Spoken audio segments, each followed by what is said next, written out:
Ada yang menarik.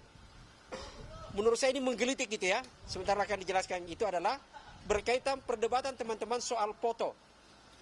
Kacamata. Jadi dalam ijazah Jokowi yang diperlihatkan gitu ya, itu ternyata adalah berkacamata. Pihak UGM pada sidang yang lalu menjelaskan bahwa ada peraturan dari kampus yang ditandatangani oleh wakil rektor pada saat itu bisa pakai kacamata. Saya tidak membantah peraturan itu, karena kita pun juga belum diperlihatkan. Yang menarik adalah karena kok dokumen peraturan itu bisa dia temukan, tapi KHS, dan dokumen skripsi dan lain-lain, dokumen untuk kemudian pelaporan KKN itu tidak ada. Yang tebalnya, dokumen yang tebal tidak ada, tapi yang selembar itu ada, dan tahun tahun 84 gitu ya. Jadi itu yang menarik untuk kita menjadi pertanyaan-pertanyaan yang harus kita klarifikasi. Jadi ada banyak dokumen yang belum, dan kita akan meminta sebentar semua dokumen itu akan diperlihatkan. Itu yang untuk UGM. Yang kedua adalah berkaitan dengan KPU. KPU, karena banyak perdebatan yang tidak bisa diklarifikasi oleh KPU, maka akhirnya majelis kemarin memutuskan pas sidang yang lalu tahun lalu, itu menyatakan sidang di tempat untuk memeriksa beberapa dokumen. Bagi kami adalah, sekali lagi saya ingin menyatakan bahwa pihak KPU pernah menawarkan memperlihatkan ijazah kepada kami. Salinan ijazah. Tapi itu ada beberapa yang ditutup dan hanya bisa dilihat, tidak bisa diraba, tidak bisa dipoto. Perlu teman-teman pahami, dalam Undang-Undang Komisi Informasi, kebebasan informasi itu adalah hanya dua. Dikecualikan atau bisa dibuka, diakses.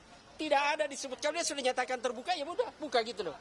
Nah ini kemudian kita hanya bisa dibawa untuk melihat itu, tidak bisa.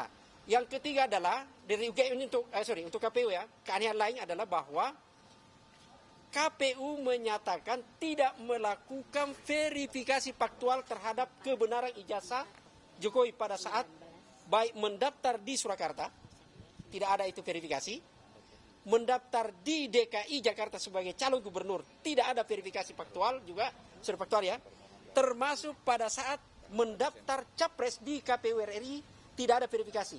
Teman-teman perlu pahami bahwa ada PKPU yang mereka buat sendiri. Salah satu tahapannya adalah tugasnya KPU memastikan seluruh dokumen itu benar. Memang tidak disebut seluruh dokumen itu asli, tapi benar.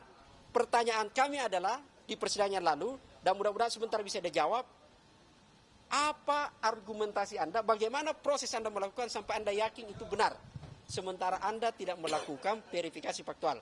Itu di KPU. Itu untuk pengantar dari saya. Selanjutnya ke Bu Doni. Yang ketiga adalah soal Polda. Ini saya perlu klarifikasi. Nanti akan dijelaskan oleh Bu Jemi ya. Polda sekarang proses untuk sengketa informasi juga. Oke, saya boleh dulu. Terima kasih.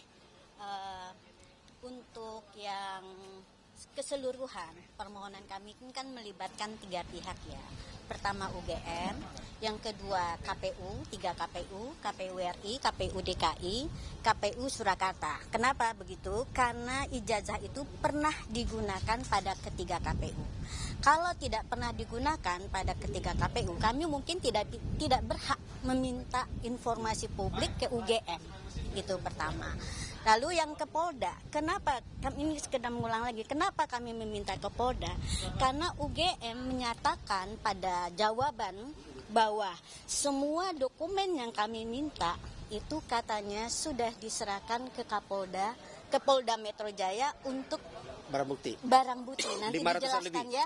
Oke. Kenapa itu diminta padahal di Polda hanya pencemaran nama baik. Oke. Seperti itu. Lalu 3 KPU ini sebetulnya yang kami minta itu adalah benar-benar informasi publik.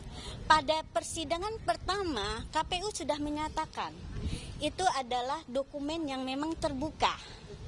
Tetapi KPU bertahan untuk menutup sebagian informasi, padahal informasi yang ditutup itu adalah informasi yang jelas-jelas bukan yang dikecualikan, karena itu menyangkut tanda tangan dan aspek legalisir. Itu adalah suatu informasi yang justru menyatakan salinan ijazah yang digunakan itu legal atau tidak, malah itu yang ditutup. Ya. Oke, ini apa ya, kesalahan dari KPU sendiri untuk memahami informasi yang dikecualikan. Dan kami nanti akan bertahan pada hal itu.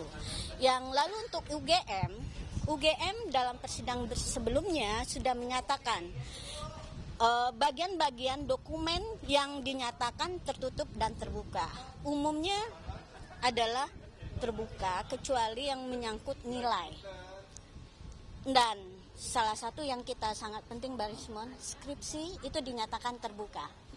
Oke. Jadi ada beberapa dokumen penting karena kami itu tidak hanya meminta ijazah tetapi adalah untuk meminta semua dokumen yang diperlukan yang dihasilkan selama proses kuliah yang nanti akan membuktikan bahwa pemilik ijazah tersebut benar terlibat di dalam proses akademik tersebut dan benar bahwa sudah mencapai tahap untuk dinyatakan lulus dan berhak atas ijazah itu.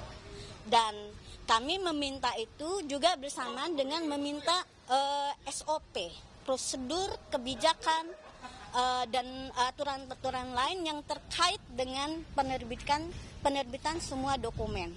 Seperti misalnya aturan DO yang berlaku saat itu, kemudian dan misalnya kurikulum, karena ini menyangkut berapa SKS, karena kan beliau ini termasuk lulus tepat waktu, tetapi dengan informasi bahwa IPK-nya yang meragukan itu. Jadi itu yang akan kami minta. Oke, cukup sekian dari saya. Terima kasih. Oke, makasih. Bu Neni, ini ada Bang Jemi soal Polda ya, tapi saya tambahkan dulu satu berkaitan masih soal ijazah. Jadi ada beberapa klarifikasi kita yang belum terjawab dari KPU. Termasuk soal legalisir yang tidak ada tanggal waktu pada saat legalisir. Sekali lagi KPU hanya menjawab bahwa akan di cross check kalau ternyata dalam ijazah itu legalisirnya itu ada daluarsa. Saya pada saat itu bertanya di rapat, kalau ternyata tidak ada tanggal, apakah ada verifikasi? Katanya.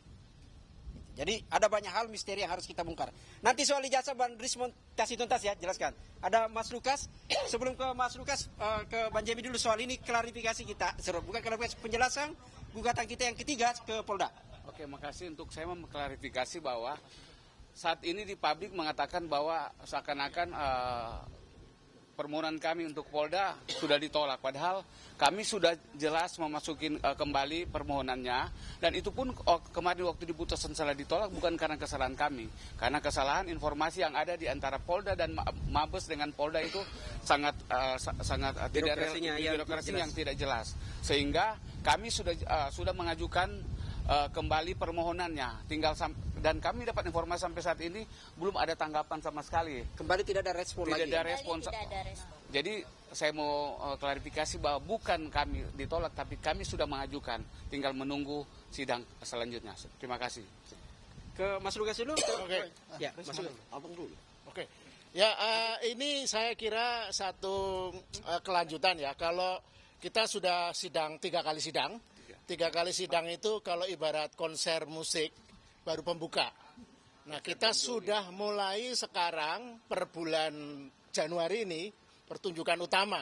Jadi kita hari ini akan mendiskusikan, mempersoalkan apakah sidang pengecualian itu, sidang konsekuensi yang sudah dilakukan oleh KPI itu akan kita uji di sini. Apakah UGM yang tidak mematuhi proses sidang konsekuensi yang hanya menjadi sidang konspirasi itu akan terbuka semua ini di sini nanti. Kemudian juga yang penting tadi sudah ini yang ditekankan ya, betapa tidak ada niat baik ya dari Kapolda Metro Jaya. Dulu mereka beralasan karena inkoordinasi. Surat kita terselip di antara belantara labirin birokrasi di kepolisian. Nah, sekarang akan kita buktikan, kita sudah mengajukan gugatan lagi dan belum ada respon. Nah, yang terakhir dari saya adalah sidang-sidang selanjutnya itu adalah substansi persoalan. Kita juga nanti sidang berikutnya ya akan ada kesaksian ahli. Dan disitulah diskusi tentang apakah dokumen-dokumen yang kita persoalkan itu ada atau tidak baru akan kita ketahui. Oke. ke Bandri semuanya. Saya ingin informasikan soal ahli, saksi, fakta. Ini saya masukkan saja dulu informasi pada teman-teman. Pada persidangan nanti kami akan meminta ke majelis untuk dipanggil itu Pratikno. Ini penting. Dan Jokowi. Kedua adalah Jokowi. Kenapa ini penting? Ada banyak hal yang tidak dilakukan oleh KPU untuk membuktikan ijazah itu benar asli atau benar palsu. Kan sama-sama benar. Benar aslinya atau benar palsunya. Karena tidak verifikasi, maka harus dikonfirmasi ke Jokowi apa yang terjadi pada saat verifikasi administrasi itu. Itu penting. Jadi ada dua hal. Dan yang ketiga adalah kami akan meminta juga majelis untuk menghadirkan dari partai pengusung. Pada saat dia calon di Surakarta, wali kota, calon di gubernur DKI Jakarta, dan pada saat dia capres. Minimal sekjennya. Penting ini karena mereka lah yang memegang dokumen itu, memeriksa betul. Tidak boleh mereka lepas tangan. Ini penting. Dia harus menjamin betul ini sah. Karena ini adalah publik, kepentingan publik. Tidak boleh kita menyebut nilainya ditutup hanya karena data pribadi. Penting bagi publik tahu orang yang jadi pemimpin itu adalah orang yang cerdas. Tidak boleh pemimpin itu hanya 2,0 IP-nya. Itu. 2, itu penting untuk kita tahu karena berarti banyak D. Artinya harusnya kalau dia lulus tidak bisa cuma 4 tahun gitu ya. Ya, oke. Tahun itu hanya untuk jenius. Jadi saya ke Pak Samsir dulu, baru ke Pak Nisman. Oke. Selamat pagi, Assalamualaikum warahmatullahi wabarakatuh. Hari ini kita akan mengikuti sidang untuk KIP. Dalam arti sidang ini dilakukan setelah sebelumnya itu cukup lama ya. Kita bersidang dalam arti pada waktu itu dengan UGM maupun KPU Pusat, KPU DKI, dan KPU Surakarta. Itu kita mendapatkan semacam deadlock, dalam arti pemimpin sidang juga bingung karena beberapa kali bolak-balik pasal dalam Undang-Undang Nomor 14 Tahun 2008 itu pasal 17, pasal 18 itu bolak-balik aja itu aja sampai diputuskan pada waktu itu untuk melakukan pemeriksaan setempat ya.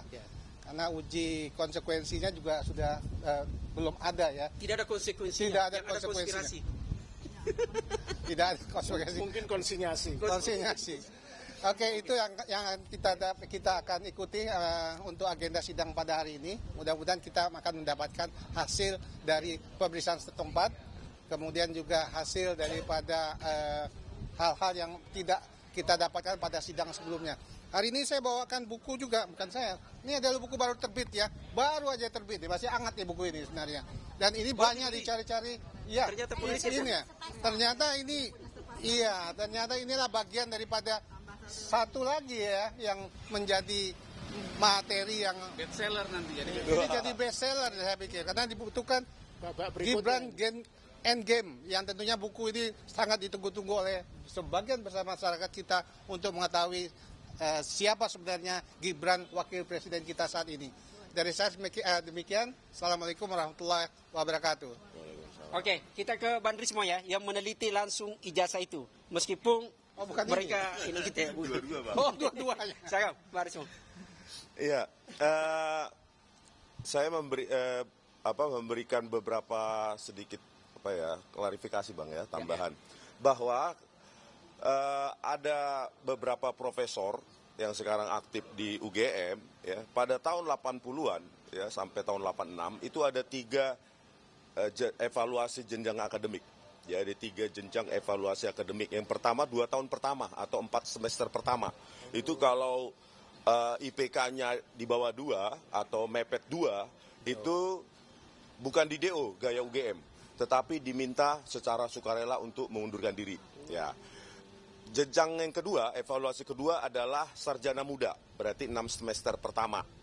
Nah, kalau di situ IPK-nya juga mepet-mepet 2, maka tidak boleh melanjutkan ke jenjang sarjana penuh. Dan diminta gaya UGM untuk stop di sarjana muda saja. Baru ketika IPK-nya tinggi ya, cukup tinggi, mungkin di atas 2,5 ya, maka dia bisa melanjutkan ke sarjana penuh. Jadi ada 3 evaluasi akademik, 3 jenjang evaluasi akademik pada saat itu berlaku. Pada saat itu bisa orang berhenti di 4 semester pertama atau hanya sampai sarjana muda, meskipun dia terdaftar sarjana gitu, Pak. Yang kedua, ya, di sidang KIP tanggal 18 November 2025, pihak termohon di sini itu pihak Polda Metro Jaya kan ditanyakan oleh hakim. Barang bukti yang disita apa?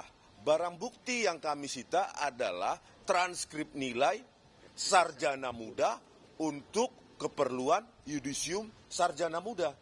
Pertanyaannya, kalau barang bukti yang disita adalah hanya 2 itu, lalu kenapa Jokowi memiliki ijazah sarjana penuh?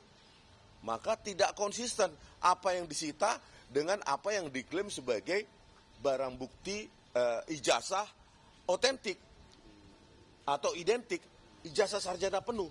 Sementara yang dipunyai adalah transkrip nilai sarjana muda untuk keperluan yudisium sarjana muda.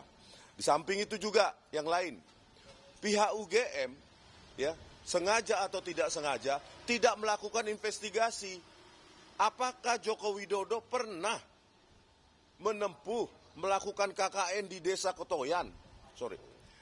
Karena apa yang kami temui adalah bahwa orang-orang yang ada di Desa Kotoyan tidak ada yang tahu. Tidak ada yang tahu kecuali satu saksi, dan itu pun anak kepala desa dulu. Pihak kepala dusun 1 yang katanya diklaim Joko Widodo melakukan atau menempuh KKN di Desa Kotoyan ya, dusun 1. Kita tanyakan kepala dusun 1-nya juga menghindar. Kami tidak mau terlibat. Bayangkan seharusnya ya kalau ada seseorang, apalagi presiden, menempuh KKN di situ, bukan hanya bangga, mungkin dibuat prasasti di sana. Saya saja ya seorang rakyat jelata, warga biasa, baru-baru ini saya ke Desa Kepil, Kabupaten Wonosobo, tempat saya KKN, dan banyak orang kenal. Mereka mengenal saya dan memori-memori apa yang saya lakukan di sana, dan tidak ada rasa takut kalau benar-benar kita menuntaskan KKN di tempat kita. Oleh karena itu sebenarnya UGM sendiri yang harus memverifikasi benar tidaknya Joko Widodo menempuh KKN di Desa Kotoyan tersebut. Belum lagi tentang transkrip nilai yang ditunjukkan oleh Dirtipidum pada saat konferensi pers, ya, Brigjen Juandani tanggal 22 Mei 2025, ditampilkan di situ transkrip nilai tanpa otoritas dekanat sama sekali. Tidak ada nama dekan, tidak ada nomor induk pegawainya, tidak ada tanda tangan basah, tidak ada stempel. Di sini harusnya dikupas semua itu, Bang, di sidang KIP ini. Nanti kita akan saksikan ya. Selanjutnya untuk sesi kedua saya akan menjadi saksi sebagai penulis ya, ini buku Gibran Endgame. Saya sebagai penulis akan memberikan kesaksian terkait dengan analisa anatomi kurikulum, silabus maupun capaian pembelajaran tentang apa yang ditempuh Gibran. Ya, kajian akademik plus wawancara dengan Dr. Eko Susanto selaku sekretaris Ditjendikdasmen yang menyatakan bahwa setelah Gibran menempuh secondary 3 dan secondary 4 di Orchid Park Secondary School, yang saya tanyakan ekivalen ke pendidikan Indonesia adalah kelas 10 atau kelas 1 SMA. Dia melanjutkan, melompat ke UTS Insearch, menempuh diploma, dan itulah yang disebut disetarakan dengan ijazah SMK Peminatan Akuntansi dan Keuangan. Dan itu saya bantah di sini melalui kajian kurikulum, silabus maupun capaian pembelajaran. Gitu, Oke, teman-teman, karena sudah mulai sidang dalam, kita masuk ya ke ruang persidangan untuk kita lanjut. Oke. Sebentar apa yang terjadi dalam, kita jelaskan lagi nanti sebentar. Oke? Karena nanti sidang terbuka. Tidak akan mungkin ada tertutup, kalau dia tertutup berarti dia bukan lembaga terbuka. Oke, terima kasih.